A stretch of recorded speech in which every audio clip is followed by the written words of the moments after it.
وانت برضو من ضمن الناس اللي انت السنه اللي فاتت وكان ابو الدهب وكل جماهير النادي الاهلي كانت تقول لك ايه؟ لا النادي الاهلي عايز 10 صفقات على الاقل، 10 لعيبه، صح؟ صح. وانا كنت بقول لك ايه؟ اللعيبه ترتاح.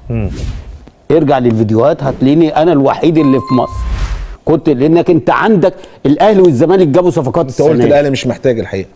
الاهلي والزمالك جابوا صفقات. فيهم صفقه عليها النطله؟ مفيش. لا في الاهلي. لا مفيش. بص سيبك من الاونطه بتاعتكم دي. مروان عطيه بس مفيش بص، ولا مروان عطيه ولا مروان كنفاني. لا ازاي كابتن؟ اسمع اللي انا بقول لك عليه يا كابتن حرام يا جدع. اسمع اللي انا ادي لصاحب الحق حقه يا جدع. ده مش حق. امال ده مش حق.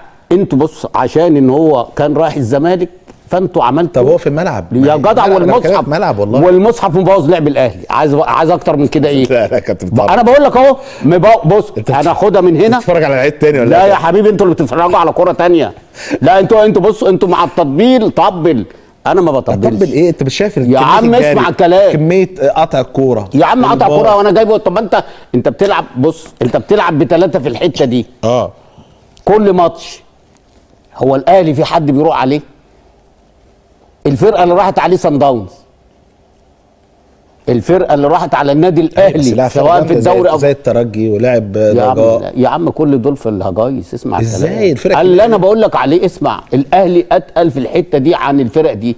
الفرقه الوحيده اللي كانت عندها لعيب الكوره اللي اخترقتك وراحت من الجناب ومن العمق والكلام ده كانت فرقه صن داونز. هي عشان حصل يعني كسبه يا كابتن، فانت تيجي على لا يا حبيبي لا تقول لي الفرقه اللي اخترقتك يا حبيبي. لا انا بكلمك فرقه كويسه. لا يا حبيبي انا بكلمك على بص، سواء افريقيا او في الدوري مفيش فرقه خوفت النادي الاهلي. الاهلي في الدوري بيلعب بنص رجل، في افريقيا بيلعب برجل واحده ما عدا قدام صن داونز بس. انما هتقول لي اصل مروان بيعمل، اصل ما سيبك من الكلام ده. انت بص، انت جايبه ليه؟ كان في الاتحاد، انا بقول لك كان في الاتحاد كان احسن من كده بكتير ككوره. هنا ما بيلعبش كوره. هنا كل كوره متر 2 متر، يا بالعرض يا جنبه يا لورا. لو طلعت 3 متر الكره بتتقطع، لو طلعت 3 متر لقدام الكره بتتقطع. يبقى ده معلش مع كل الاحترام يا جدع كنت هات الجلاصي.